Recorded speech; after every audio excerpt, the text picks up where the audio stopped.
Du coup, bienvenue sur le podcast créatif épisode 8.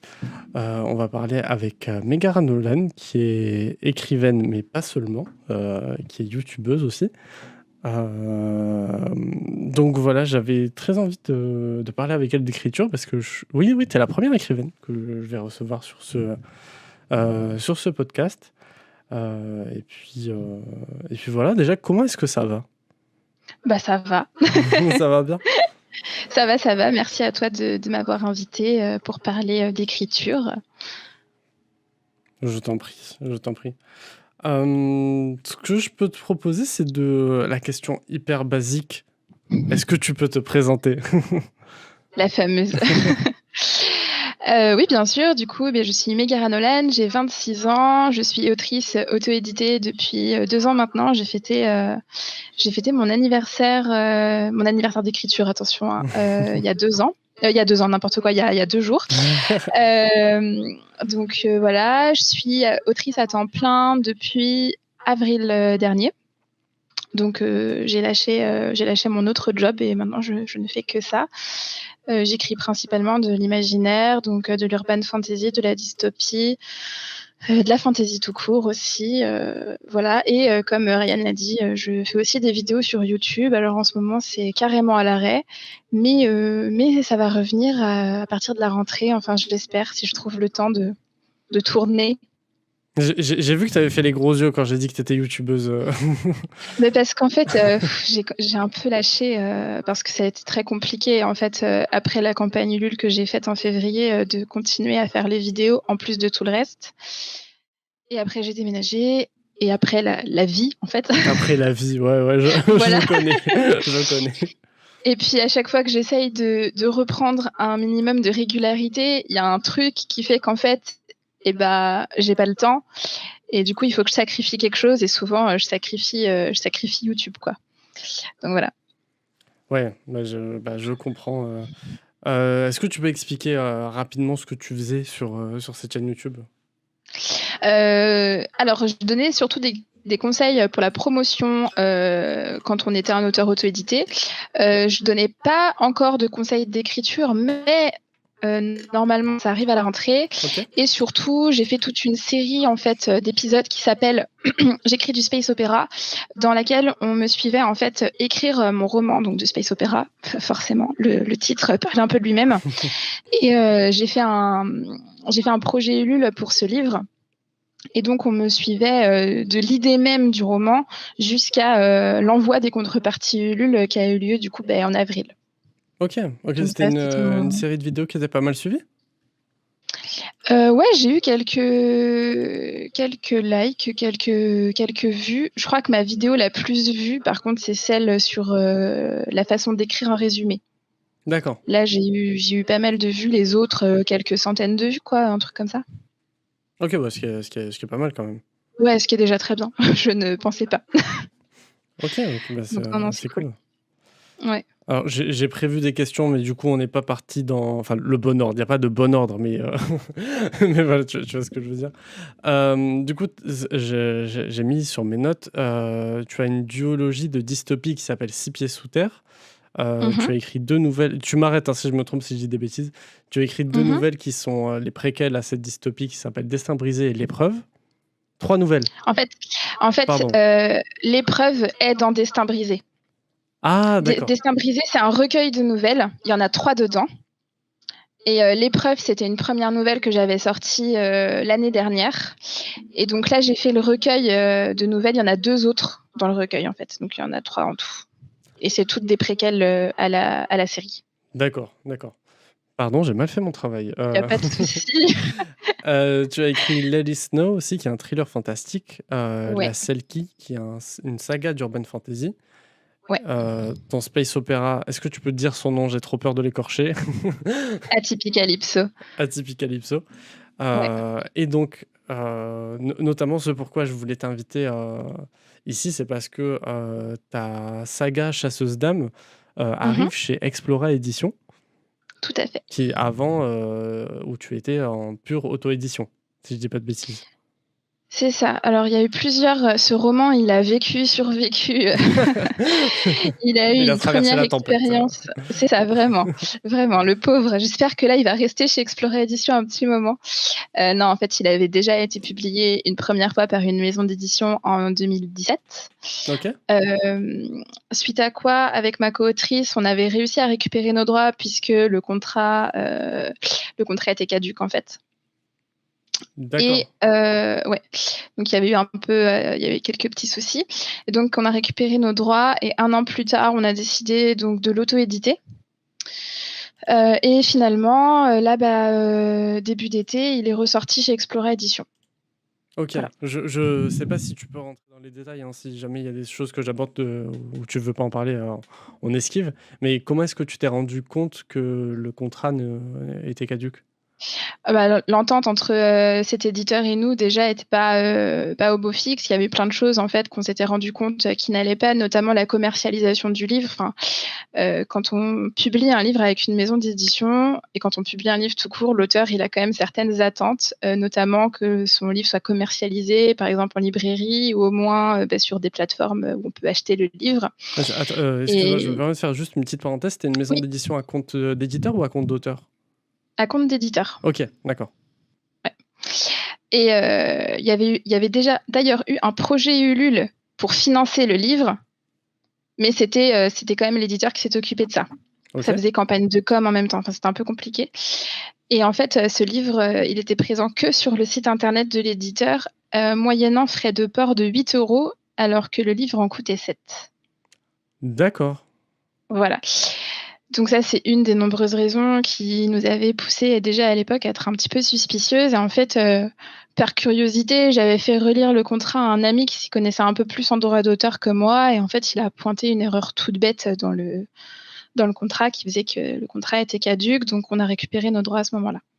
Ok, ok, d'accord. Voilà. Ça a dû être un gros soulagement quand même.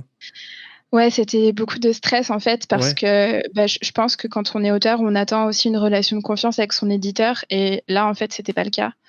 Du coup, c'était super angoissant et heureusement, on avait signé que le tome 1, mais on se sentait un petit peu bloqué pour la suite parce qu'on se disait que c'était bizarre de publier le tome 2 en auto-édition alors que le tome 1, il était encore chez cet éditeur-là. Du coup, on a attendu de récupérer nos droits pour refaire un travail sur le tome 1 et l'envoyer en auto-édition. ok, ok, d'accord. Parce que, comme je te disais, ça a été très décousu, ce début. Ouais, Ce que je te propose, c'est qu'on parle en premier lieu de toi, de ton rapport à l'écriture, de comment est-ce que tu ouais, t'organises, etc. Et qu'après, on revienne vraiment sur Chasseuse d'âme, si ça te va. ah, pas de souci. Ok. Du coup, est-ce que tu peux parler de comment est-ce que tu es arrivé à l'écriture? Comment est-ce que un jour tu t'es dit, tiens, j'aimerais bien écrire? Je pense que je sais pas s'il y a un jour où je me suis réveillée en me disant tiens aujourd'hui j'écris, tu vois. Ou alors j'étais très très jeune. Non, c'est venu par amour de la lecture, tout simplement. Je suis une grande lectrice depuis que je suis petite, parce que on est des grandes lectrices dans la famille. Donc très tôt, ma mère, elle m'a bien fait comprendre que si j'avais envie de livres, il n'y avait pas de limite à ça. Elle m'amenait à la bibliothèque, elle m'achetait tous les bouquins que je voulais. Et donc, je dévorais énormément de livres. Et c'est venu comme ça, je pense. Un jour, je me suis dit, bah tiens, pourquoi moi, j'écrirais pas ma propre histoire? Je me faisais énormément de films dans ma tête pour m'endormir, etc. Et un jour, alors je saurais pas dire quel jour exactement, j'ai commencé à écrire des petits trucs comme ça sur le papier. C'était à l'époque où j'avais pas d'ordinateur dans ma chambre, hein, j'écrivais à la main et tout. Heu, j'ai écrit, sur des cahiers de brouillon pendant très, très longtemps et puis je les recopiais au propre, quand, on me laissait utiliser, l'ordinateur familial. C'était une autre époque maintenant. Maintenant, c'est plus comme ça, mais ça vient de là, quoi et ouais, au lycée, enfin, j'arrivais pas à finir, en fait, ce que j'écrivais. J'écrivais un chapitre par-ci, un chapitre par-là, je faisais des livres à trous, hein.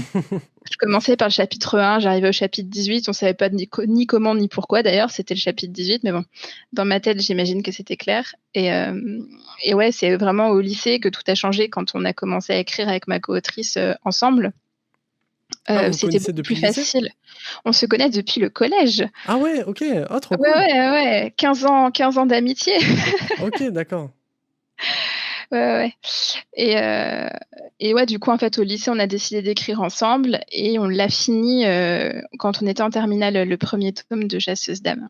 Et après on est partis en études et puis j'ai commencé vraiment à réécrire, moi toute seule, il y a 3 ans où, j'ai écrit Let It Snow pendant un été et après, je me suis plus arrêtée.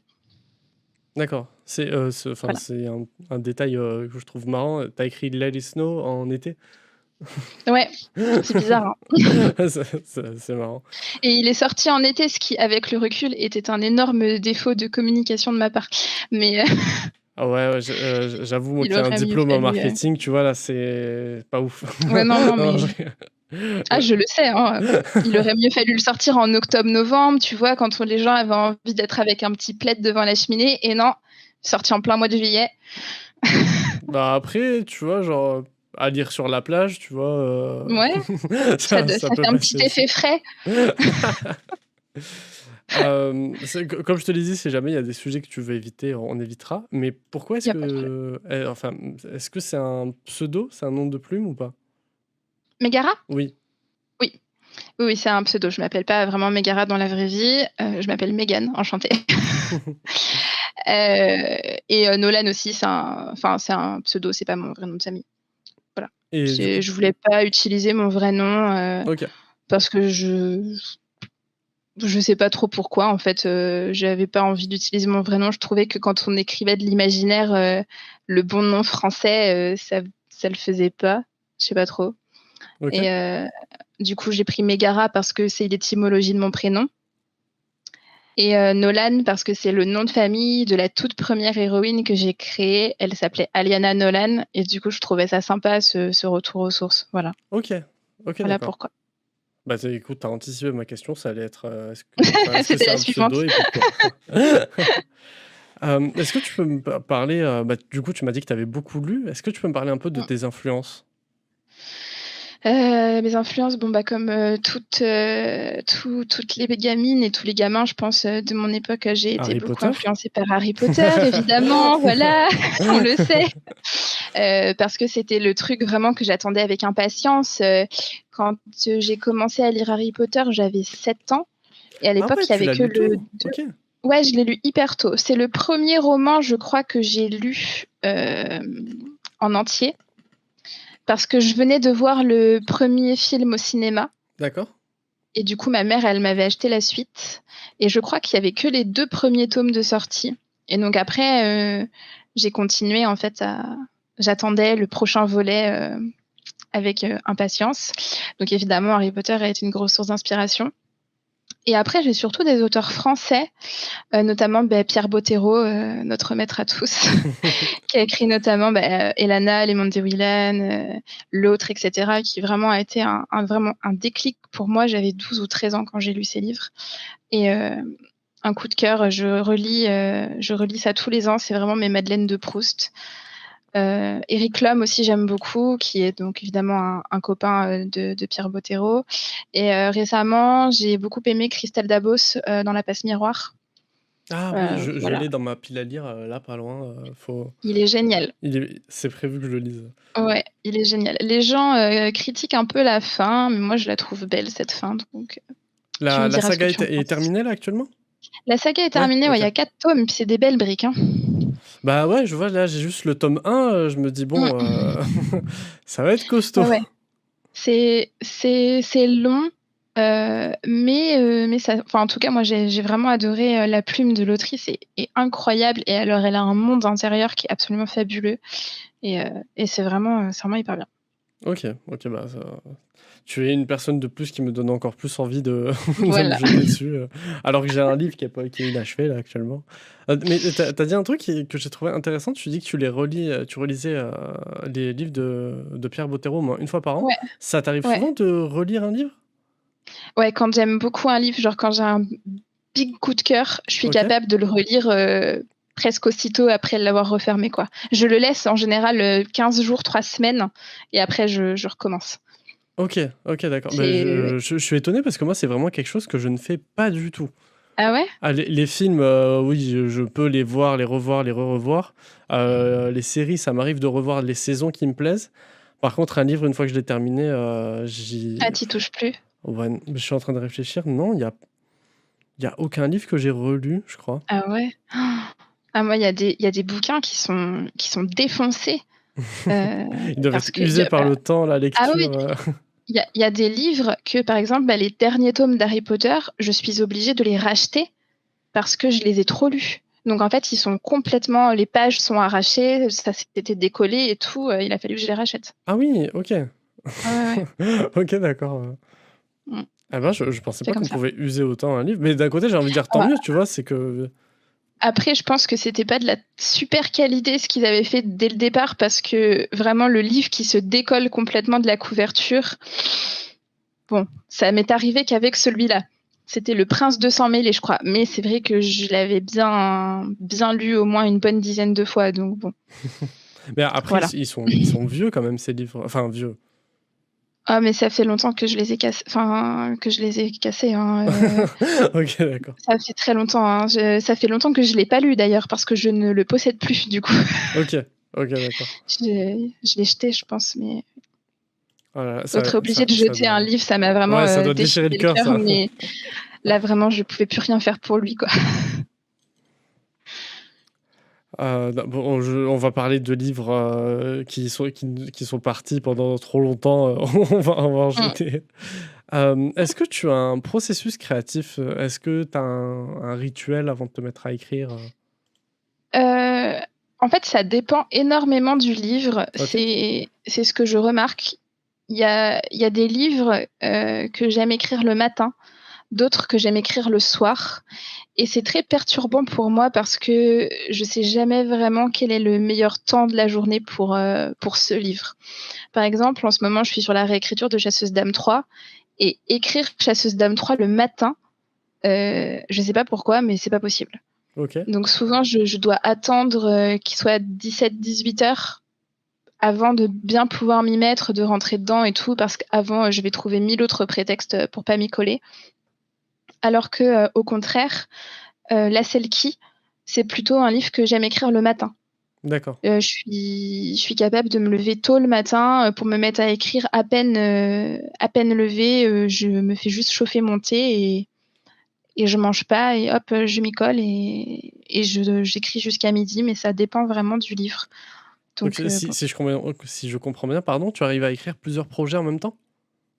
Non, non, non, non, non. Ah, OK. Heu, enfin si, ça peut m'arriver. Si jamais, par exemple, La Selkie 3, je pourrais l'écrire en même temps que Chasseuse d'âmes 3, mais là, je mets vraiment toutes mes forces dans la bataille de Chasseuse d'âmes. Mais ça m'arrive, par exemple, d'écrire quelque chose, enfin d'écrire un livre pendant qu'il y en a un autre que je suis en train de réécrire. Parce Ah qu'il est d'accord. il est passé par la phase de bêta lecture, et du coup, j'ai juste, une review, du livre à faire, corriger ce qui doit être corrigé. Enfin ça, je peux mener, de front, en même temps. Mais par contre, écrire 2 projets en même temps, enfin 2 premiers jets, j'en suis pas encore là. D'accord. Mais je t'avoue, c'est un truc, auquel j'avais pas pensé, mais que je trouve super, super malin. Parce que enfin, d'avoir un premier jet et une correction, enfin quand je dis correction, je pense correction, relecture en même temps. Mmh. Parce que, la correction de mon tome 1, c'était insupportable. Ouais, C'est c'est super chiant, hein. long et ouais, je pense que ça peut créer un peu un enfin, je sais pas comment tu le vis, mais je pense que c'est un peu un comment dire?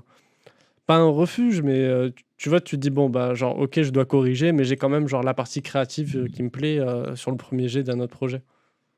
Ouais et puis, ça fait du bien, quand tu arrives à une certaine, phase de relecture de ton premier jet ou de ton premier jet déjà corrigé, enfin de ton deuxième jet, il y a toujours un moment où tu en peux plus de ton livre.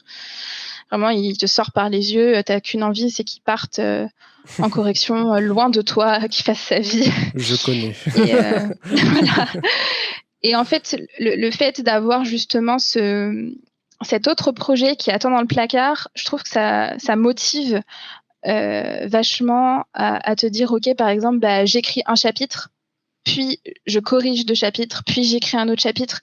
Il y a cette espèce de carotte en fait que tu vas te mettre à toi-même pour avancer un peu plus vite. Et puis surtout, ça te donne des objectifs un peu concrets, quoi. Et puis quand on est auteur à temps plein, ça permet aussi de pas perdre de temps parce qu'il faut être. Enfin, moi, en tout cas, j'ai cette envie d'être productive. J'ai 1000 projets à écrire et du coup, j'ai pas envie de perdre de temps. Donc, je supprime mes temps morts un peu comme ça. Et je rebondis sur ce que tu dis. Comment est-ce que tu as... Bon, ma question est un peu vague, mais comment est-ce que tu as su que c'était le bon moment pour passer à temps plein sur ton activité d'écrivaine? C'était un concours de circonstances un petit Ok. peu. Voilà, en fait, avec mon copain, on a déménagé de là où on habitait en avril. Et donc, mon travail se trouvait à Nantes. J'étais game master dans un escape game. Et du coup, là, maintenant, on habite à 1 heure de là où on habitait avant. Donc, je pouvais pas garder ce travail. Ok. C'était pas possible. Et puis, mon activité d'auteur commençait à me prendre de plus en plus d'ampleur. Et comme on avait alterné des périodes de confinement, d'activité et tout, finalement, mon travail d'auteur plus mon travail de game master, je faisais des semaines de 70 heures. D'accord, ouais.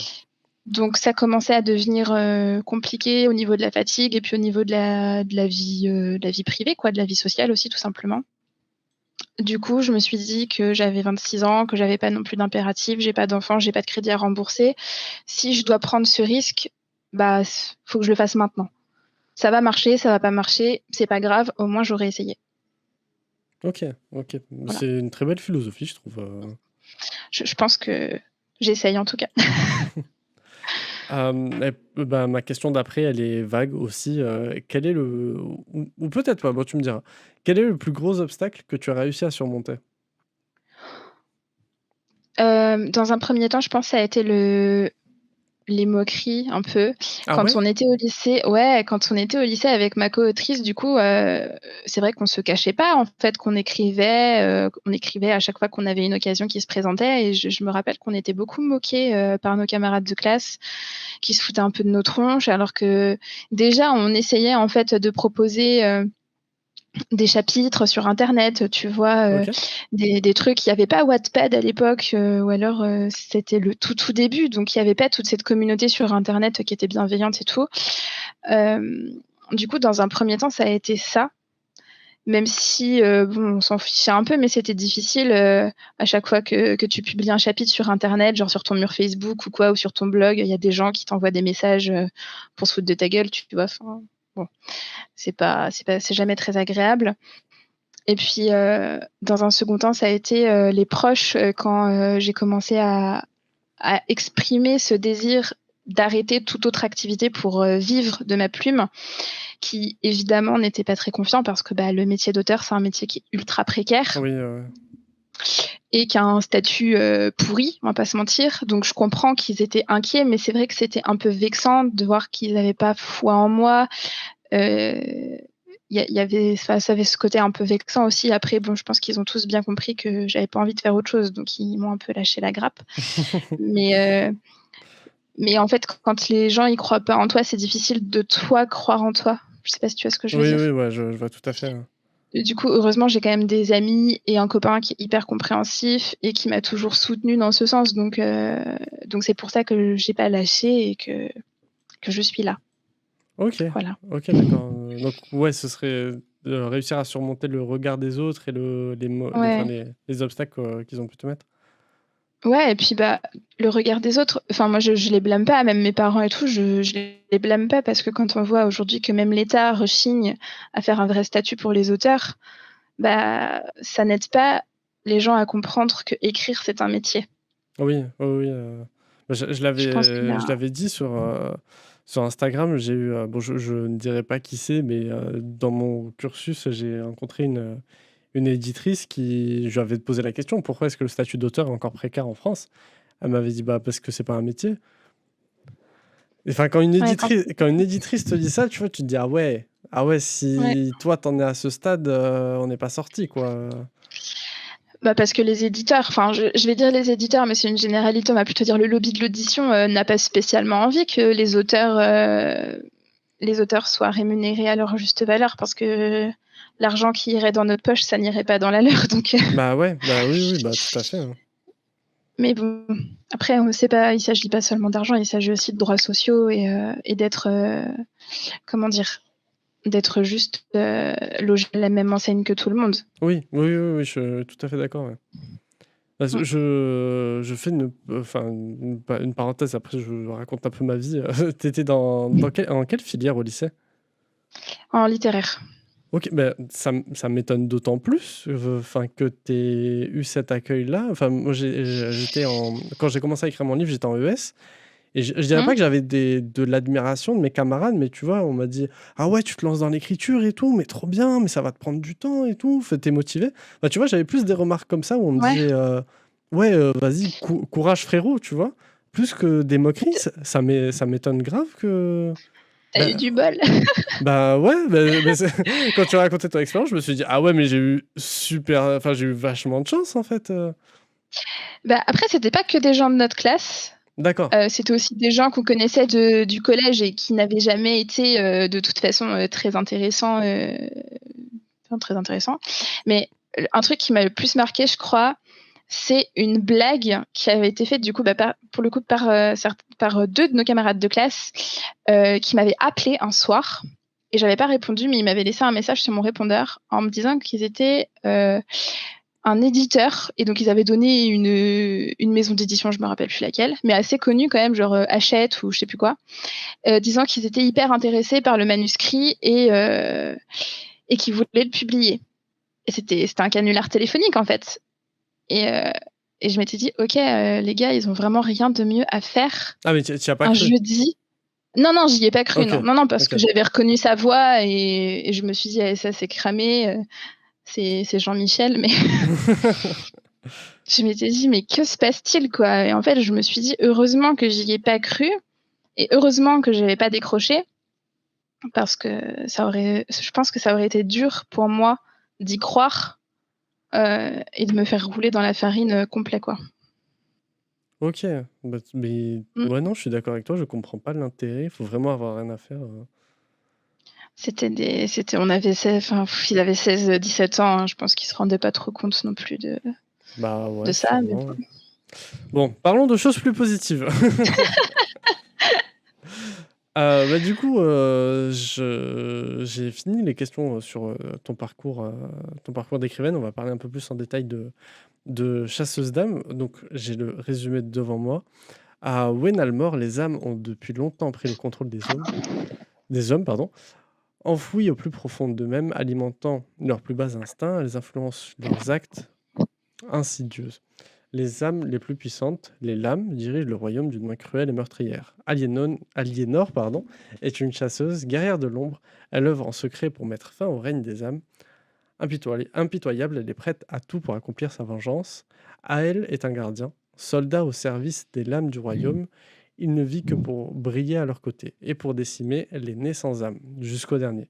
Tous les opposent, une chose va pourtant les rapprocher, une lame. Elle doit la tuer, il doit la protéger. Réunis par la force des choses, ils devront traverser le royaume côte à côte sans soupçonner la véritable la nature de l'autre.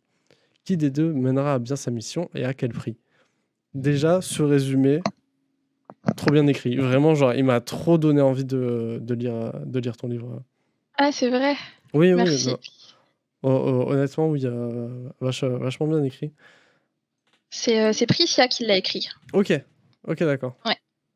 Ah oui, Elle je sais pas a fait le si... résumé du tome 1 et j'ai fait le résumé du tome 2. Ok. Je sais pas si on l'a dit avant, mais oui, vous êtes deux à l'avoir écrit, Chasseuse d'âmes. C'est tout à fait ça. Nous sommes deux. Déjà, est-ce que c'est difficile d'écrire à deux pour toi ou pas? Euh, c'est une expérience. Quand on était plus jeune, je connaissais que ça, puisque en fait, c'était le premier roman qu'on avait écrit. Donc, à l'époque, j'avais tendance à dire que c'était plus facile. Aujourd'hui, maintenant que je connais l'écriture en solo, je pense que c'est plus difficile parce que c'est plus long, en tout cas. C'est beaucoup plus long, en particulier dans la réécriture où il faut sans arrêt repasser l'une derrière l'autre, pardon, puisque on s'est toutes les deux affirmées dans notre style, hein, on est devenues adultes. Et du coup, il faut sans arrêt rajouter sa petite touche dans le chapitre de l'autre. Parce qu'en fait, comment dire ça? On écrit chapitre par chapitre. Donc, par exemple, c'est moi qui fais le chapitre 1, c'est elle qui écrit le chapitre 2. Mais pour pas que la différence se voie, il faut repasser l'une derrière l'autre un peu tout le temps. D'accord, ok. Pour qu'il y ait un peu Du coup, un lissage, entre guillemets. ouais, voilà, c'est ça. Du coup, c'est plus long parce que pour gagner du temps et aussi parce que le livre le demande, moi, je dois adapter ma façon d'écrire quand je le fais, et elle aussi. D'accord. Du coup, j'écris beaucoup moins vite Chasseuse d'âmes que je n'écris un de mes propres romans où j'ai pas sans arrêt à me demander bon, ça, comment est-ce qu'elle le dirait? Oh oui, Je sais oui, pas je si c'est vois, très ouais. clair. Si, enfin, c'est très clair, ouais. Du coup, il y a cette espèce d'écriture hybride. Je pense que si on lit un livre de Priscia ou un de mes livres à moi, le style est vraiment différent en fait du style de Chasseuse d'âmes. D'accord, Priscia publie des livres aussi de son côté? Pas encore. D'accord, enfin oui, elle écrit pour le moment Ouais, de son côté aussi. je pense qu'elle couvre 2-3 trucs. D'accord, Après, le temps que ça éclot, ça va peut-être se prendre un petit peu de temps, mais c'est en cours. ok, d'accord. Bon, bah, hâte de voir. Moi aussi, j'ai hâte de voir. Bon, je vais essayer de le diffuser pendant qu'on parle. Tu as fait un trailer enfin un book trailer pour Chasseuse Ouais, d'âmes avec oui, l'écrivaine et youtubeuse Noémie Bourgois. tout à fait. J'ai beaucoup aimé. Est-ce que tu peux nous raconter un peu de comment est née l'idée? Comment est-ce que. Mmh. Enfin, voilà, de raconter un peu ça. Ouais. Alors en fait, le book trailer, il reprend une chanson qui existe dans le tome 2. Et cette chanson, elle existe dans le tome 2 depuis maintes années, puisque le tome 2, il a été fini en 2013. Et donc, quand l'année dernière, en novembre, j'ai repris la réécriture du tome 2, je suis retombée sur la chanson que j'avais écrite et elle ne m'a pas plu du tout. Ah, Donc, j'en ai réécrit une nouvelle. d'accord. Comment dire? C'est toi qui l'as écrite dans le livre? C'est pas une chanson Ouais. qui existait avant? Non, non, c'est une chanson que j'ai D'accord. écrite dans le livre. Et en fait, quand j'écris une chanson, alors j'écrivais beaucoup de chansons quand j'étais au lycée, mais maintenant j'en écris moins. Mais là, c'était un exercice auquel je m'étais pas adonnée depuis des années. Mais en fait, je chante l'air et j'écris au fur et à mesure pour voir si ça colle en fait. Et puis, bah, je parlais avec Noémie, je pense au moment où j'écrivais la chanson. Et puis, je sais plus si c'est elle qui a proposé ou si c'est moi qui a proposé, mais toujours est-il que comme elle est musicienne, on s'est vite dit est-ce qu'on ferait pas un petit truc ensemble et du coup, je lui ai envoyé la chanson chantée. Et puis, je lui ai dit écoute, si toi ça t'inspire, tu fais quelque chose, mais si ça t'inspire pas, il y a pas de problème, quoi. Tu fais pas et puis on en reste là. Et quelques jours plus tard, elle m'a renvoyé un morceau de piano absolument sublime. Et du coup, c'est parti de là. En fait, on a réussi à faire ça à distance parce que c'était pendant le 2e confinement. Et puis, elle habite à Nancy et moi, j'habite à Nantes. OK, ouais. Donc, C'est pas à j'habitais côté. à Nantes, donc c'était pas à la porte à côté du tout. Et du coup, en fait, elle m'a enregistré le piano avec sa voix pour que je puisse bien voir où caler les mots, etc. J'ai réenregistré par-dessus. Et après, j'ai fait le book trailer avec son accord et voilà. C'était une super expérience. Et ouais, et franchement, j'espère qu'un jour on pourra en refaire une autre de chanson, si elle est d'accord. OK, ah, trop cool et Ouais. les images? Les images, je les ai trouvées, c'est des images libres de droit D'accord. que j'ai trouvées sur Pixabay, Pexel, enfin, j'ai essayé de piocher un peu partout où je pouvais, quoi. OK, oui, je vois. Mais Ouais. donc il y a que ta voix sur le book trailer? Il y a la voix de Noémie dans le refrain parce qu'elle a mis une 2e voix, D'accord. sur la 2e phrase du refrain, c'est sa voix à elle. Mais sinon, OK. c'est moi qui chante, oui. D'accord. Parce qu'au au début, j'avais compris que c'était Noémie, j'allais dire: «Je reconnais pas du tout sa voix», oui, OK. Non, non, c'est la mienne. OK, d'accord. Bah, je savais pas du coup que tu chantais, que tu joues d'un instrument? pas du tout. Je regrette beaucoup de pas savoir jouer d'un instrument. Je pense que j'aurais adoré apprendre, mais non, je joue pas d'instrument. J'ai fait de la chorale quand j'étais au collège, et puis après je sais pas c'est quoi, mais j'adore chanter. Et j'adorais écrire des chansons quand j'étais un peu plus jeune. Et puis du coup, j'avais un peu lâché l'histoire. Donc c'est pour ça que j'étais contente de m'y remettre, même si c'était pour pas longtemps. D'accord, oui, bah, ouais, j'imagine bien que ça devait Mm. faire plaisir d'y revenir au chant. Ouais, ouais, ouais. Bah, C'était chouette. petite question qui n'a rien à voir, du coup, si t'aimerais savoir jouer d'un instrument, t'aimerais savoir jouer de quoi? Ouais, je pense que le piano. Ah ouais, le piano? Ouais, je pense qu'une fois qu'on sait jouer du piano et qu'on est vraiment une pointe en solfège, on peut apprendre très vite n'importe quel autre instrument. Après, je me trompe peut-être, je ne suis pas musicienne du tout. Mais ouais, le piano, je pense que c'est ça qui m'aurait le plus plu. J'avais essayé de réapprendre toute seule, mais bon. Ouais, seul, en fait, en étant adulte, c'est un peu plus dur, je trouve. Ouais, et puis je me mettais un peu la barre trop haut. J'avais envie tout de suite de savoir jouer des morceaux, alors qu'en fait, j'avais Oui, ouais, c'est ça qui est un peu. zéro truc en solfège, tu vois. Les seules leçons dont je me rappelais, c'était les leçons du collège quand on faisait de la flûte, tu vois. Donc, Oui, ok, non, ouais, non, non, je voulais je mettre la vois. barre trop haut un peu, je pense. Mais je pense que t'as pas tort sur. Parce que j'ai fait 2 ans de piano. Mhm. Ouais, enfin, ouais, je vois ce que tu veux dire. C'est vrai que quand on maîtrise bien le piano, apprendre un nouvel instrument, c'est pas si compliqué, quoi. Je crois que c'était PV Nova, qui est un youtubeur, qui est youtubeur et musicien, qui disait que les instruments, c'était un peu comme des langues étrangères, tu vois. Si, genre, tu parles Oui, très bien français, bah, apprendre l'espagnol, ça va pas être si dur que ça. Et apprendre l'italien, bah, du coup, tu vas avoir des racines communes. Donc voilà, c'est un peu, oui, oui. Je pense que ça c'est un peu débloque pareil. un truc un peu dans ton cerveau qui fait que l'apprentissage va plus vite, que tu maîtrises mieux, ou je sais pas, mais oui, je suis assez d'accord aussi pour les langues étrangères. Du pardon, il y a un scooter qui est passé, je sais pas si tu l'as entendu? Non, ça va? Non, OK, non, OK, non, ça bon va. nickel, très bien. Mon micro ne capte que les sons qui sont proches, c'est super. C'est génial. Est-ce que tu peux nous raconter un peu comment est-ce qu'à Priscia et toi, vous est venue l'idée de Chasseuse d'âmes? Alors ça remonte à loin cette histoire. Bah, ouais, si tu me dis que vous avez commencé au lycée, effectivement, Ouais, on a commencé en première, on avait 16 ans. Hem, c'est moi qui ai eu l'idée de base, avec, gardien, chasseur et cetera, et comme on n'arrivait pas à écrire, parce qu'elle écrivait aussi, avant, et comme on n'arrivait pas à finir toutes les 2 nos projets, perso, je lui ai proposé ça. Je lui ai dit: «Est-ce que ça te branche? C'est de la fantaisie». Je lui ai vite fait ploter le truc, mais c'était très succinct, hein, voilà. Et je pense quoi, 2 jours plus tard, on était en train de dessiner la carte, au CDI du collège, du lycée, pardon. Et en fait, très vite après, on s'est mis à écrire. Alors au début, on y allait à l'aveugle, et la première qui séchait, qui savait plus quoi écrire, elle passait à l'autre. On s'est vite rendu compte que c'était pas possible de faire comme ça, très longtemps.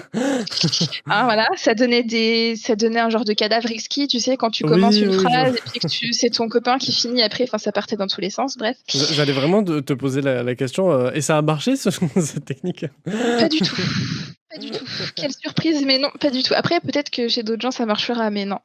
Et puis c'est comme ça qu'on a aussi appris à déceler, les forces et les faiblesses de chacune. Et du coup, après, on s'est posé, on s'est dit: «OK, il nous faut un plan». Donc on a fait un plan. Et donc là, après, on a attribué les chapitres. Donc chapitre 6-7, c'était elle, chapitre 8-9, c'était moi, et cetera. Selon ce qui se passait dans le chapitre à ce moment-là, et bah, c'était plutôt elle ou plutôt moi, suivant les forces et les faiblesses de chacune, quoi. D'accord, je vois. Et ça a été quoi tes forces et tes faiblesses au début? Bah, c'est toujours les mêmes, ça n'a pas changé. D'accord, d'accord. Moi, c'est plutôt, mes forces, c'est plutôt dialogue et scène un peu, d'action où il va se passer quand même pas mal de trucs.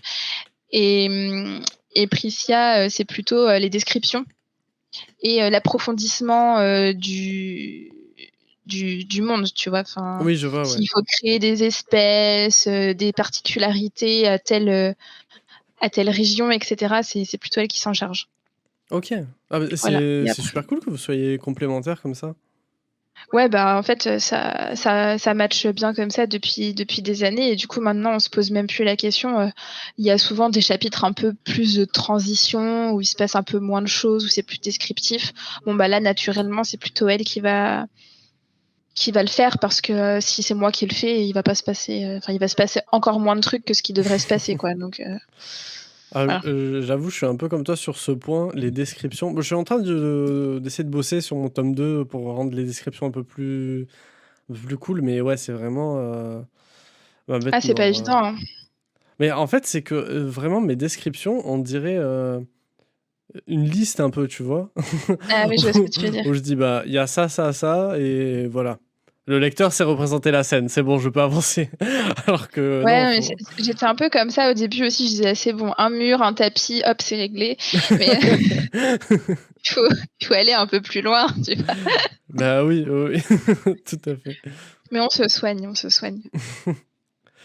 Ouais, on en a un peu parlé au début, mais est-ce que l'auto-édition, c'était, votre premier choix? Bah, du coup, non. Oui, OK. Non, non, au début, non, l'auto-édition, c'était pas du tout un choix, voulu. On y est venu parce que moi, je me suis auto-éditée et du coup, comme on avait vraiment perdu confiance, dans l'édition, traditionnelle, on s'était dirigé par là et puis quand, Lucie Hurel a ouvert Explora, en début d'année, je crois, donc je connaissais déjà Lucie, de l'année dernière puisque j'avais lu, L'Académie du disque d'argent qui est son premier tome.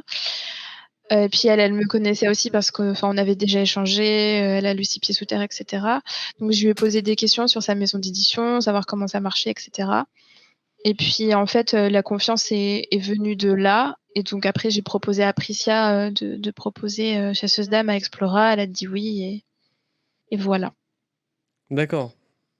Et c'est, Voilà, voilà. bah, c'est une auteure qui a ouvert, Explora? Ouais, elle est autrice aussi. D'accord. On dit auteur, autrice, je sais pas, les 2. C'est selon la volonté, de De l'auteur ou de l'autrice d'accord.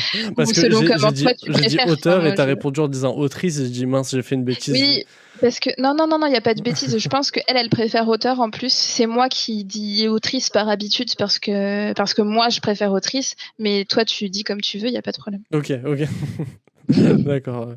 Mais il y a souvent des débats interminables sur ça, sur Twitter, C'est d'un chien. mais mais en plus mais c'est ça le truc, c'est que j'ai l'impression que bon moi du coup je suis un homme, je me sens pas du tout concerné. À chaque fois que je les vois, je fais: «Bah, Ouais. écoutez, vous me dites dès que vous êtes d'accord, moi j'utilise celui que vous voulez», tu vois?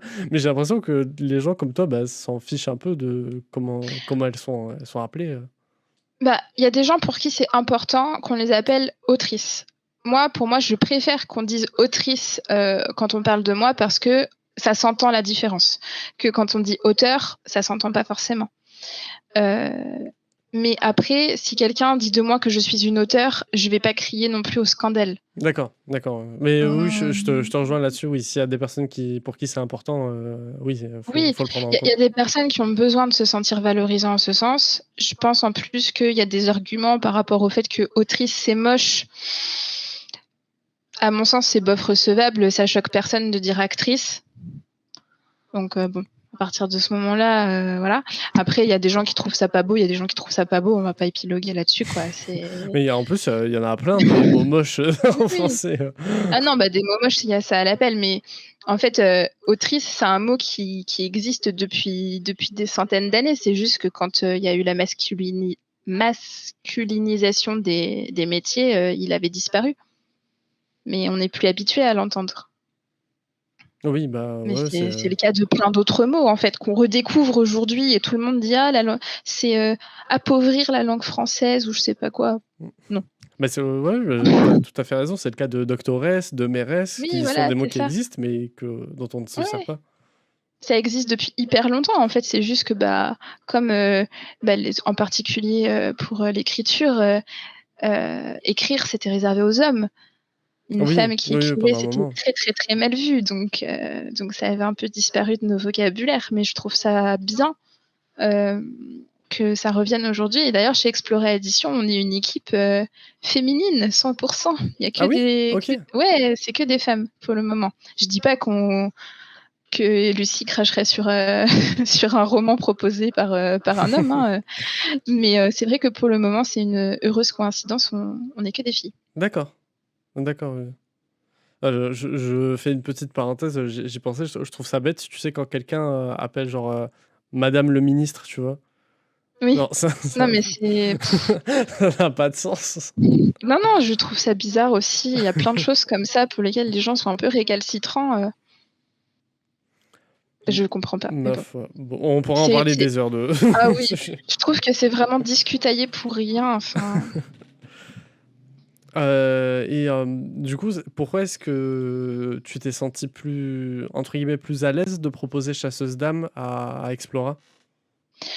J Parce que déjà, elle proposait quelque chose où on allait être sur un pied d'égalité et aussi parce que, je connais bien Lucie maintenant, c'est quand même une amie et je sais qu'elle allait défendre nos intérêts, tu vois? D'accord. Je sais que si on propose Chasseuse d'âmes à Explorer Édition, c'est pas pour qu'ils moisissent quelque part dans un stock. Elle est force de proposition, elle propose des choses. Si elle se rend compte que ça marche pas, elle essaye autre chose. Et puis, c'est son bébé Explorer Édition, donc elle a envie de faire tourner sa maison d'édition, elle a envie que ça fonctionne. Et c'est vraiment cette énergie-là qui m'a plu chez elle, quoi. Vraiment qu'on y va ensemble, on collabore. On est sans arrêt en train de se demander nos avis et tout, donc ça, c'est hyper important comme partage et puis c'est la confiance, en fait, tout simplement. D'accord, c'est vraiment un travail en, bah, j'allais dire en binôme, mais du coup en trinôme avec, Ouais. avec l'éditrice? Oui, oui, puis en plus, bah, d'autant plus parce que nous, on est, comment dire? C'est un peu particulier, mais du coup, c'est moi qui fais la maquette papier, du coup et puis Mamie Book, de Chasseuse d'âmes et c'est Priscia qui fait les couvertures. D'accord. Est-ce que tu peux expliquer, ce que c'est une maquette? C'est, la mise en page à l'intérieur. D'accord. Je sais pas si oui, on me voit à l'écran? Oui, oui, on te voit, on Ah te oui, voit. bah, voilà. Bah, en fait, la maquette, c'est tout simplement, le bloc intérieur du livre, en fait, que vous voyez quand vous ouvrez un livre, bah, c'est ça qu'on appelle une maquette. Voilà. OK.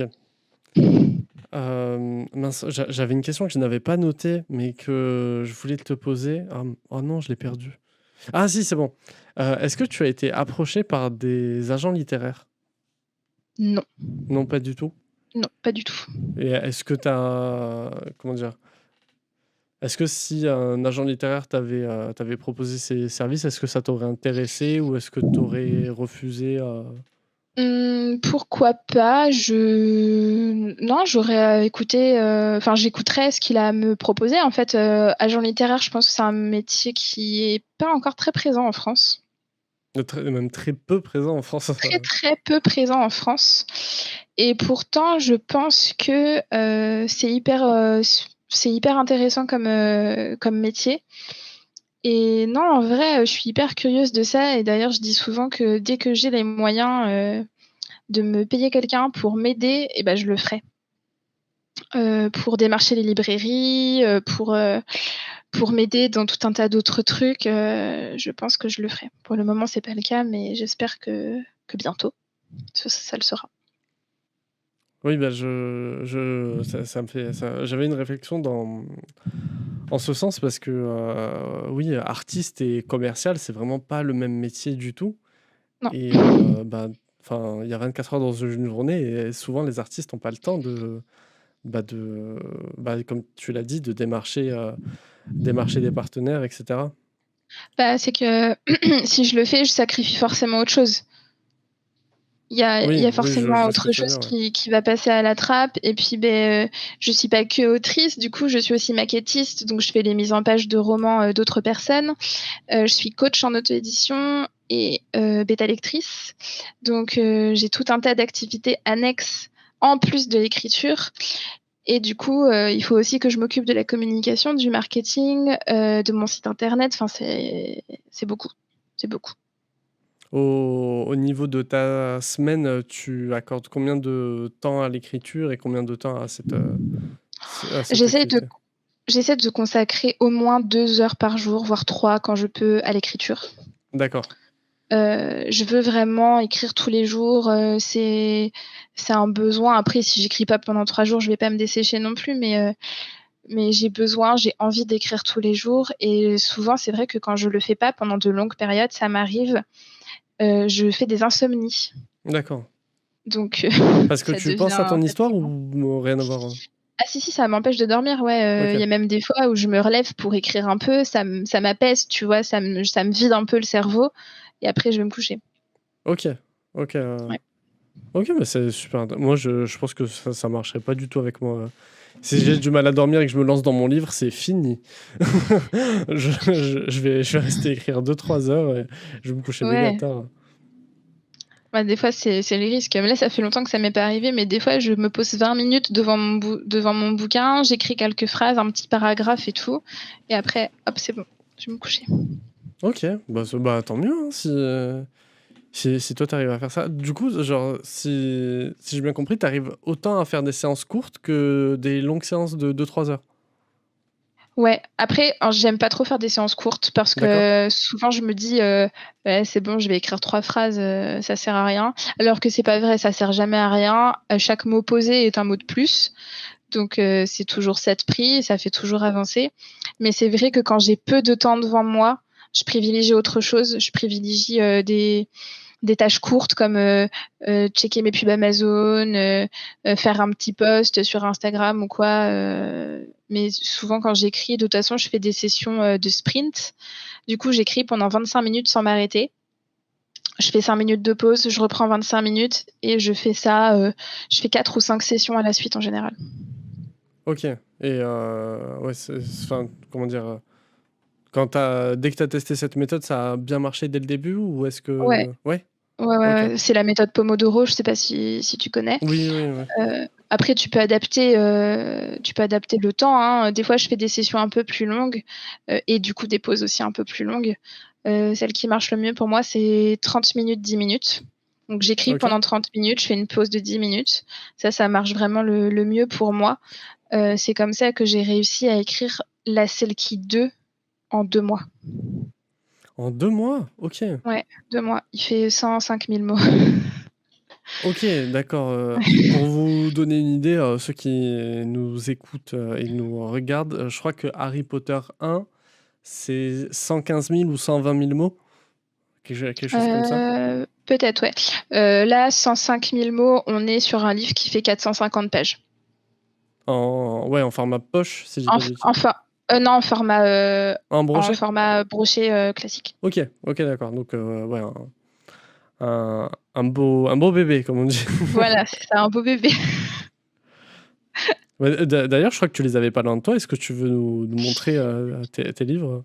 Alors je les ai pas tous, Bah, mais oui, du coup, oui, montre-nous mmh, ceux que tu as. mais Pour du coup, ceux ça qui c'est écoutent ce ah oui, Chasseuse d'âme je crois que je te l'ai pas dit, le podcast sera 1. en bah, oui, c'est un podcast donc sur les plateformes d'écoute, sur Spotify Mmh et cetera.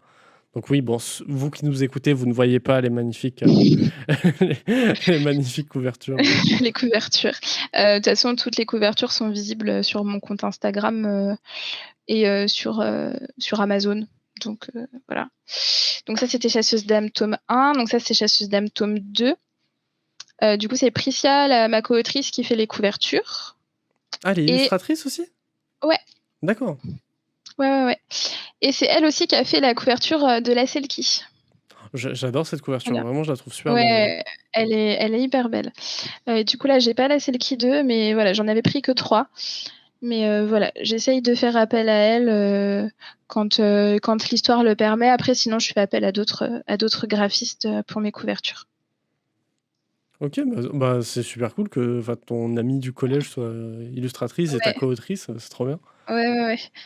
et Ouais, c'est toujours quand bien.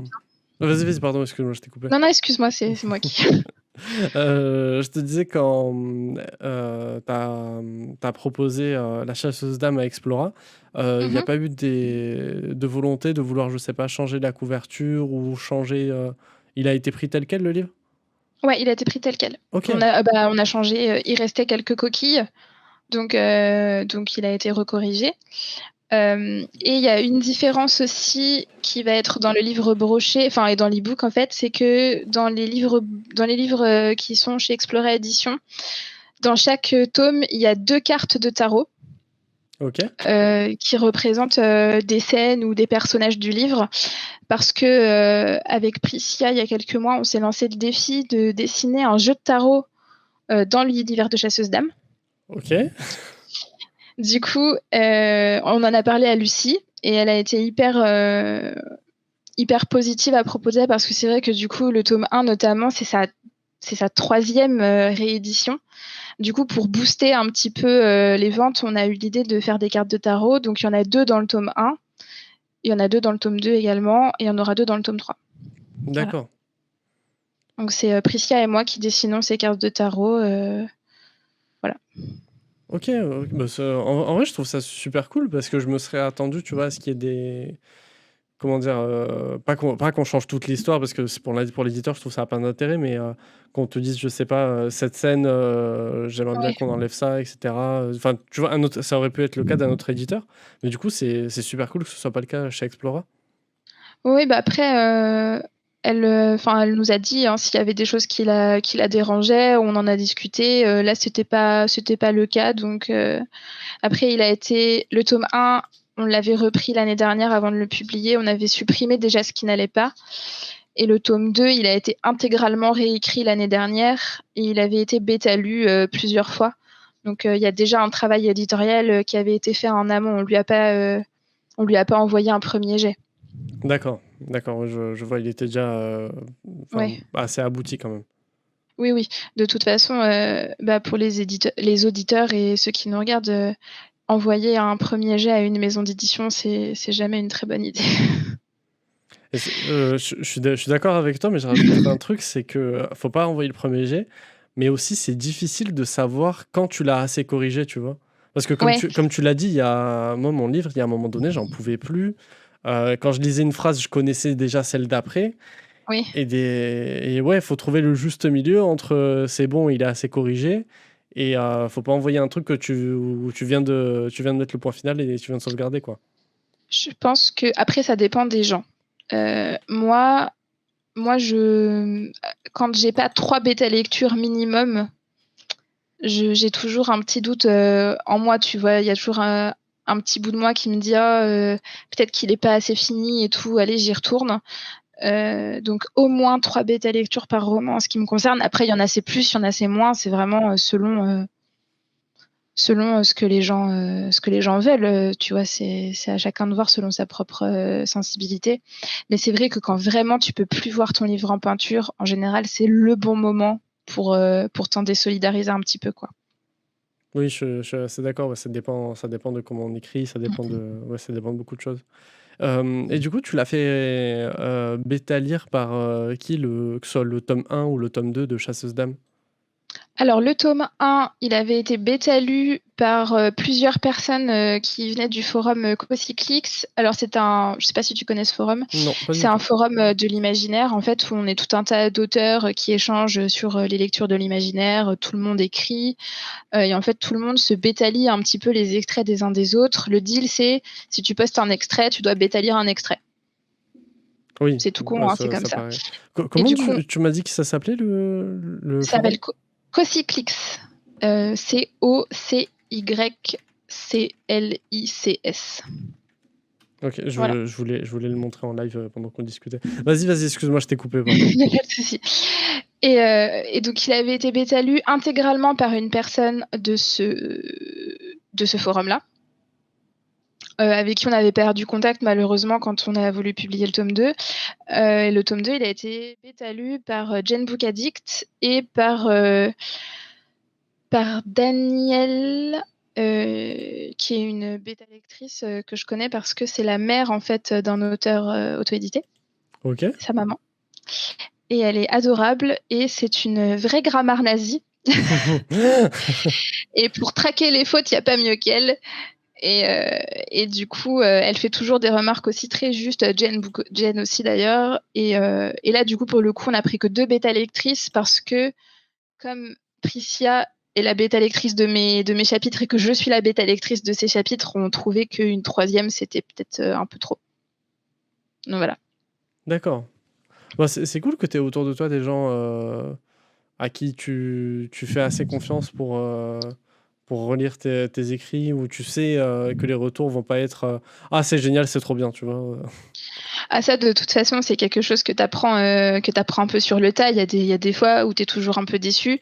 Après, quand tu discutes un peu avec la personne, tu t'aperçois vite, de ce que ça va être, de qui va te donner un retour constructif sur ton roman, et cetera. «C'était génial», d'accord, merci, mais c'est pas ce que je te demande. Il faut vraiment qu'il y ait un retour, constructif, appuyé. Je préfère qu'on me dise, «J'aime pas et voilà pourquoi j'aime pas», qu'on me dise: «J'adore, point». Oui, ouais, je tout à fait d'accord, ouais. Le «j'adore, point», bah, en fait, on peut pas épiloguer avec ça, alors que le «j'aime pas et voici pourquoi», bah, il y a toujours moyen de travailler avec ça. Après, c'est normal de pas être d'accord avec tout. Moi, je suis pas d'accord avec tout ce que les bêta lectrices disent, hein, mais je prends quand même 80 de leurs remarques, quasiment tout le temps, hein. Ouais, je pense que c'est important aussi de, bah, après, il faut savoir quand le faire, tu vois? Mais Ouais. pas de refuser, mais de dire, «Bah, là, je comprends ce que tu veux dire, mais je vais rester sur mon avis Oui. premier», tu vois? D'où l'intérêt d'où l'intérêt d'avoir plusieurs bêta lecteurs, parce que quand il y a plusieurs personnes qui vont te pointer un passage et te dire: Ça va pas», en général, Oui. ils ont raison. Oui, je suis assez d'accord, ah ça je crois pas que ça me soit arrivé. Moi, j'avais que 2 bêta lecteurs pour mon premier roman et ouais, non, j'ai pas le souvenir, où ils étaient à 2 à me dire: «Non, ça c'est nul», Ouais. Et est-ce que Bon, en les général, c'est que ça va. oui, est-ce que les comment dire? Les personnes qui te relisent au niveau cohérence et cetera, sont les mêmes que pour la partie orthographe? Tu m'avais parlé de la mère de ton ami, Alors non, c'est pas les mêmes. D'accord. Alors après, on a un accord entre nous, quand on se bétalie, parce que du coup, on est sur un système d'échange. Par exemple, alors pas sur Chasseuse d'âme 2, mais elle sera la bêta lectrice de Chasseuse d'âme 3. Je sais pas si tu connais Lucille Chaponnet. Non, non, je connais pas. Bon, c'est une autrice auto-éditée aussi, et c'est ma bêta lectrice, attitrée, tout comme je suis la sienne, et donc on fonctionne sur un système, d'échange. Donc on a un accord entre nous, c'est que si on voit une faute dans le roman de l'autre, on lui dit. D'accord, oui, OK. Après, sinon on fait appel à une correctrice, professionnelle. Voilà, donc c'est elle qui s'occupe aussi, de la partie orthographe. C'est super important, hein, parce qu'au début je faisais sans, et il faut quand même bien admettre que c'est mieux de faire avec. Je te rejoins totalement et je parle en connaissance de cause. Mon premier roman, j'y ai pas fait appel parce que je me suis dit, «Oh ça va», je l'ai relu, il y a eu 2 Ouais. bêta lecteurs, bénévoles, dessus. Je me suis dit: «Ça va, genre, ils savent écrire, ils ont l'habitude», non, non, il reste des coquilles dans mon livre, ah non, quelqu'un dont c'est la profession, bah, il y Oui. a pas photo. Après, il faut aussi, comment dire? Il faut aussi être un peu indulgent, je pense. Souvent les gens, quand ils savent que c'est un auteur auto-édité, ils font hyper gaffe, et à la moindre coquille, ils sont là, quoi. Alors que quand on y regarde aussi avec un petit peu, d'attention, il y a des coquilles dans les livres de maison d'édition, en particulier dans les romans traduits. Oui, oui, Donc c'est vrai, c'est vrai. Donc il faut être aussi un peu indulgent, quoi. C'est normal qu'il reste une ou 2 coquilles, quand on corrige 105 000 mots. Oui, ouais, je suis assez d'accord, il y a vachement ce truc, je dirais pas de crispation, mais où vraiment les auto-édités, on nous attend au tournant, tu vois? Ah Voilà. oui, non, mais vraiment, vraiment, vraiment. 2 secondes, j'ouvre mon chien OK, qui OK, pas de pleure. souci. Hop. Oui, oui, oui, on nous attend vraiment au tournant, et après il y a des fois où c'est carrément, c'est totalement justifié, hein. Quand il Oui, oui, je reste suis d'accord. 50 fautes dans le roman, bon, bah oui, là OK, mais bah, il y a des fois où bon, après je prends, enfin, tu vois, ça m'arrive d'avoir des gens qui me disent, «Ah bah, je me permets de t'envoyer un petit message parce que j'ai vu qu'il restait une faute, telle ligne, telle page». Bah, je prends, c'est normal, Oui, le oui, la ça va. personne est très gentille de me le signaler, et je corrige tout de suite, et hop, on n'en parle plus, hein. Ouais, quand c'est dit comme ça va, tu vois? Ah oui. Oui, oui, oui. Quand c'est des ah là là, tu sais pas écrire et tout, c'est honteux. Bah, ça, heureusement, ça m'est jamais arrivé. Non, moi, c'est. Je crois que ça m'était arrivé sur une chronique. Quelqu'un avait fait une chronique sur mon livre et vraiment la personne Mmh. l'avait détesté. Et Ah ouais? bon, déjà, genre, elle avait pas aimé l'histoire, ce qui est normal, enfin normal, non, j'aime bien mon histoire. Mais non, je comprends qu'on puisse ne pas l'aimer, tu vois? Ouais. Mais ouais, en fait, je pense que c'était genre, le cheveu sur la soupe, tu vois? C'était de trop. Elle avait pas aimé l'histoire et en plus, il y avait des coquilles. C'était de trop. Ça Ouais. Oui, après, voilà, quand tu es sur une mauvaise expérience, bon, bah, après, je pense qu'il faut aussi le faire, surtout quand on est chroniqueur, il faut le faire avec bienveillance, quoi. On a le droit de pas aimer un livre, mais bon, on va pas assassiner l'auteur non plus, quoi. Bah, ouais, j'en ai eu des chroniques où, les blogueuses disaient, bah, «J'aime bien, mais il y a des coquilles», tu vois? Mais ouais, non, là, Mmh. c'était pas vachement la bienveillance. OK, bon. Qu'est-ce que je m'étais noté d'autre sur, Chasseuse d'âmes?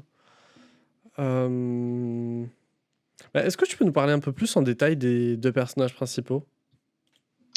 Ouais. Du coup, bah, les 2 personnages principaux, donc c'est Aliénor et Aël. Donc Aliénor qui est une, chasseuse, hem et donc elle, son but, c'est de tuer, les âmes et les lames et donc c'est une personnage, qui est très motivée par la vengeance puisque ses 2 parents sont morts assassinés par un gardien. Donc son but, elle, c'est de détruire, tous les gardiens, qui vont, avoir le malheur de se présenter, sur son chemin. Donc elle est quand même très courageuse, mais très motivée par la vengeance et disons-le franchement, elle est insupportable. Heu et à elle, du coup, c'est l'enfant un peu pourri gâté qui est jamais sorti de chez lui, qui lui est un gardien parce que son père est un gardien. Donc il y a cette espèce de comment dire, d'héritage familial qui se doit de préserver parce que son père c'est un très très grand gardien, etc. Et évidemment, la rencontre entre Aliénor et lui, elle est assez explosive puisque lui ne sait quasiment rien du monde qui l'entoure, alors que elle a quand même une très grande et très malheureuse expérience. Mais quand même, ils s'apprivoisent, ils apprennent à se connaître. Aliénor apprend à baisser sa garde. Elle réalise petit à petit que il est quand même un peu con. Et du coup, ça donne finalement un cocktail assez sympa avec, on s'en doute un petit peu, une romance en toile de fond C'était qui arrive. sous-jacent dans la quatrième, je savais pas si c'était le cas ou Voilà. pas. Si, si, si, si, et c'est totalement assumé parce qu'il y a cette dualité euh, qui est là.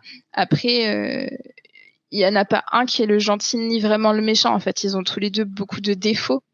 Et c'est ça qui en fait des personnages, je pense, humains.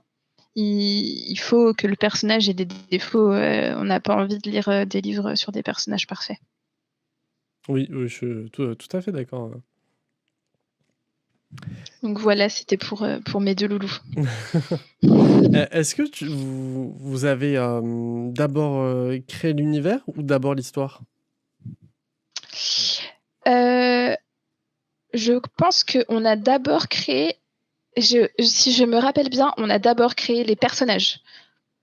OK. C'était l'histoire d'Aliénor et Aël, et après on a inscrit ça dans un monde, dans une histoire. Mais et puis après il y a d'autres personnages aussi qui sont venus se greffer à tout ça.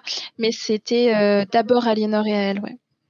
Ah, c'est vrai, que je te demande la genèse d'un projet qui a bientôt 10 ans, ça doit pas être facile de se remémorer de tous les Mais détails. en plus, je suis une collectionneuse. J'ai énormément de mal à jeter les trucs et je sais que quelque part dans mon barda, j'ai le premier papier Ah ouais? où j'avais gribouillé des trucs, tu vois. Ah, trop bien! Mais alors, où est-ce? Ce sera une quête en soi Voilà. de d'aller le chercher. Et parce que on a déménagé il y a pas longtemps et du coup j'avais retrouvé ce papier. Je me rappelle, j'avais envoyé une photo. Après ça, je lui ai dit regarde ça. C'était un papier en plus, je crois qu'il s'appelait même pas Aliénor et Aël à l'époque. Ils avaient d'autres prénoms et je me rappelle plus du tout ce que c'était.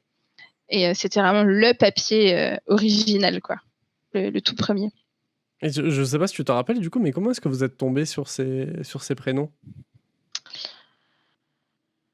Je sais plus. En fait, D'accord, OK, OK. Il y je a sais il y plus. a pas Non, il y a ça, pas de ça souci. franchement, je sais plus du tout. Je me rappelle pas. Ok, ok, Ça nous d'accord. plaisait très certainement. On s'est dit, vas-y, on parle là-dessus, tu vois. Enfin, Bah, ouais, généralement, les noms de personnages de fantasy, ça ouais. vient un peu comme ça. C'est ceux qui nous ont moins pris le chou, je pense, parce que après, on s'est quand même cassé la tête pour trouver d'autres prénoms Ouais? de personnages.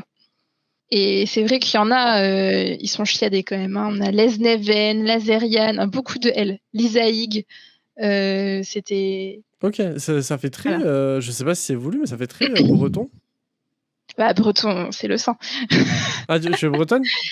Non, Ah pas bah, du on tout. habite... Oui, oui, oui, on est... moi, je suis d'origine bretonne et Priscia aussi, je crois. Ok, Mais on habite en Loire-Atlantique, donc la Bretagne, c'est tout près. d'accord, oui, ça peut expliquer des, des Oui, oui, oui. influences. Et puis, c'est des prénoms très celtiques et je trouve que le celtique se prête bien en général au monde de fantasy. Oui, oui, oui, bah, il y a eu Tolkien qui a pas mal. Ouais. D'ailleurs, on dit Tolkien, qui a pas mal influencé ça. Mm. C'est vrai, c'est vrai. Bah écoute, on arrive à la fin des questions que j'avais prévues sur Chasseuse d'âme. Est-ce que je sais pas, t'aurais autre chose que t'aurais envie de raconter? Peut-être une anecdote sur le roman qui vous serait arrivé à Priscilla et toi durant l'écriture? Une anecdote, je sais pas. On a écrit une grosse partie, non. Au début du roman, elle et Aliénor, ils traversent un désert où ils n'ont pas le droit de parler. Parce que le désert est magique, en fait, et s'ils parlent, le sable va les avaler. Et pour la petite anecdote, ces chapitres sur le désert ont été écrits à la main dans un bus qui nous amenait en Italie, parce que c'était pendant un voyage scolaire. Et donc, on a écrit ces 2 chapitres en 28 heures de bus. Oh, oh là là, non mais, Le voyage de l'enfer, un peu. ah non, mais déjà, écrire dans un bus, c'est un exploit, mais alors écrire 2 chapitres? Mais on n'avait que ça à faire. Hein. En 28 heures, il fallait bien qu'on s'occupe. Ok, ouais. Et on écrivait sur des feuilles, tu sais, des feuilles à petits carreaux, là. Et ça aussi, je les ai encore, mais je sais pas où. Mais, en vrai, c'est super marrant. Moi aussi, j'ai commencé à écrire à la main sur des feuilles doubles. Genre, j'avais Ouais, fait bah oui. des. Comment ça s'appelle? Des Des espèces copies de doubles. feuillets, des feuilles doubles que j'avais agrafées entre elles, tu sais, comme pour faire Ouais. un mini-livre, Ouais, quoi. un vrai livre, quoi. Ouais. Ouais, ouais. J'allais dire un vrai livre, mais je me suis dit, non, Oui, Ryan, oui. c'était des feuilles doubles agrafées entre elles, c'était pas un Non, vrai mais livre. franchement, ça a fait le taf. Hein. Mais ouais, ouais, Tu sais, à l'époque, les gens, ils comprennent pas. À l'époque, on n'avait pas l'ordinateur. On écrivait à la main. Mais non, non, ouais, c'était. Nous, on faisait ça avec des cahiers de brouillon. bah ouais, en vrai, je pense que j'aurais dû commencer à écrire dans un cahier direct, tu vois, mais... Mm. En fait, je sais pas, j'avais ce truc de... Si j'écris dans un cahier, c'est plus officiel que si je l'écris sur une feuille... Enfin, une feuille volante Ah agrafée, ouais. certes, mais une feuille... Ah ouais, c'est marrant. Tu vois, je sais pas, j'avais plus ce truc de... Ça me faisait plus rager de barrer sur un cahier que barrer sur une feuille. Ouais, peut-être. Ouais, je crois, je vois ce que tu veux dire. Mais Oui, je sais pas c'est pourquoi possible. j'avais ce truc... Tu sais, des fois, on a des idées, on sait pas d'où ça vient. Hein. Oui, oui, oui. Bah écoute, pour la fin, j'ai des petites questions qui n'ont un peu rien à voir avec ce qu'on s'est dit. Mais t'inquiète pas, c'est pas des trucs bizarres ou quoi, c'est... Bon, tu verras. Ça marche. Dis-moi. Si tu étais un animal, lequel serais-tu? Ah, je sais pas. C'est dur Mais comme tu sais, question. c'est un truc que je vois au fur et à mesure des podcasts, c'est souvent ces questions à la fin que je trouve, genre, c'est des petites questions marrantes, où les invités galèrent plus que, genre, quelles sont tes Ouais. inspirations, tu vois? Je sais pas, moi. En fait, j'ai envie de te répondre un phoque parce que mon personnage dans la Selkie, c'est un phoque. Mais est-ce que moi-même, je serais un phoque? Tu vois, je sais pas. Bah Non, après, je vais te dire une raie manta. une raie manta, ok. Ouais, une raie manta. Oula, Faut que je attends. dise pourquoi? Oui, oui, vas-y, vas-y. Si t'as une justification, vas-y, vas-y, je Oh prends. non, pas particulièrement, je trouve ça beau. Voilà. Ok, ok, ouais, oui. Y a pas de souci. On me dit dans le chat, je regarde pas mal de formations d'auteurs et le conseil qui revient souvent, c'est de pousser le pourquoi. Par exemple, à quel point tu as poussé la question du pourquoi ils se font avaler par le désert. À quel moment tu considérais que tu avais assez creusé le pourquoi? Je suis pas sûr d'avoir compris la question. Je sais pas si toi, oui. Si, c'est pour approfondir l'univers, la personne veut dire. Ah, je pense que c'est ça que Priscilla veut dire, ouais.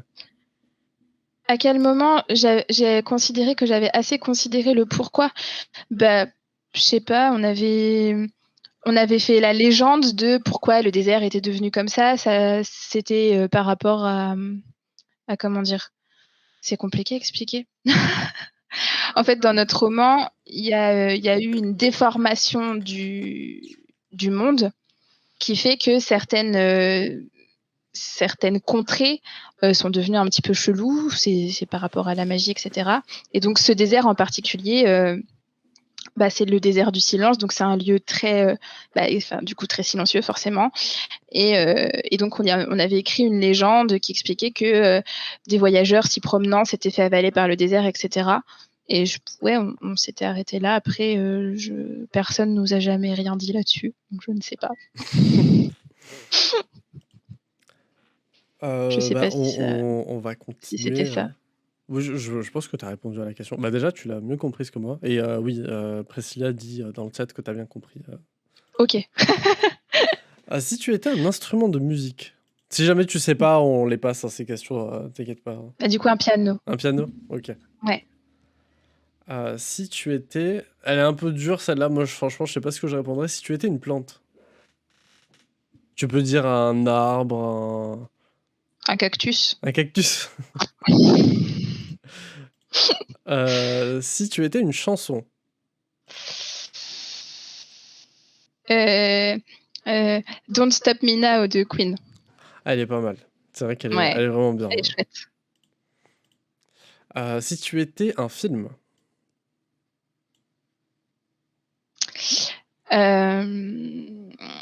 Reviens-moi, je pense. Je me rappelle plus du réalisateur, mais c'est avec Keira Knightley et comment il s'appelle? James McAvoy. reviens-moi. Ok, je connaissais Ouais. pas. C'est The Atonement en anglais et c'est un super film. Ok, ok, d'accord. Bon, je me le note. Si tu étais une série, Si j'étais une série, How I Met Your Mother. ah ouais? Ok. Ouais, j'adore. Je suis une grande fan.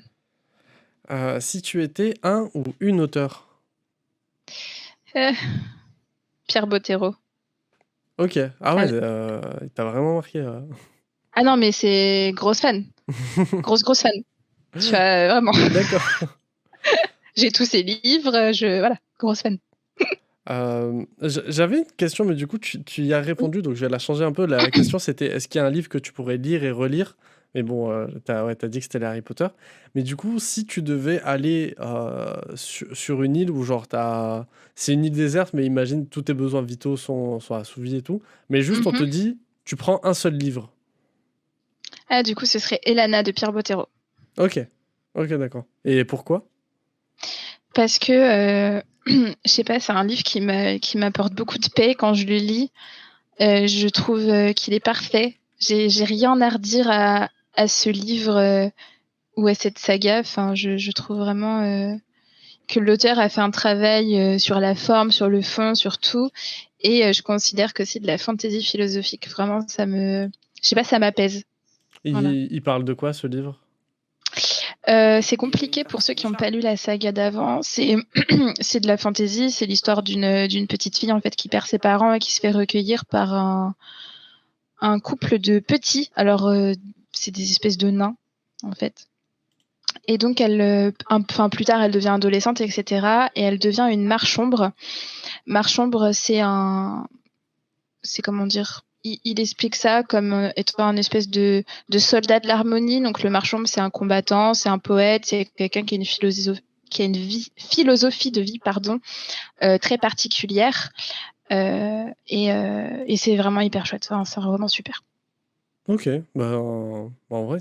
Mais Botero, ça me donne trop envie. Enfin, et toi, du coup, tu me donnes encore envie de le lire. Enfin, vraiment que je vais m'y mettre. Bottero, vraiment, il a ce don de lier ses romans. En fait, il est mort malheureusement avant de pouvoir vraiment faire ce qu'il voulait, je pense. Mais il avait fait un espèce de word crossover. Et il y a des indices en fait distillés un petit peu partout dans ses livres. Et si tel personnage, en fait, c'était tel autre personnage dans tel livre, tu vois, C'est hyper intéressant et je pense que c'est pour ça que j'aime autant les relire parce que même alors que je les lis tous les ans, j'y trouve toujours autre chose que j'avais pas vu avant. Ah, mais c'est génial ça. Ouais, donc c'est vraiment, c'est génial comme tu dis. Et enfin, ma dernière question qui revient un peu sur le thème du podcast, qu'est-ce que tu dirais à la toi du début? N'abandonne pas. OK, bah, c'est très concis, clair, C'est 3 mots. Je vous ai mis l'Instagram de Megara dans le chat, n'hésitez pas à aller la follow, lui donner de la force, liker ses posts et tout, et lisez Chasseuse d'âmes. Voilà. Est-ce que tu aurais un mot pour la fin ou pas? Je sais pas, merci, de nous avoir écoutés, ou de nous avoir regardés. Voilà. Voilà. Et passez un bel été, surtout. Oui, oui, oui, avec les circonstances, on en a besoin. Oui, tout à fait. Allez, bye tout le monde! Salut.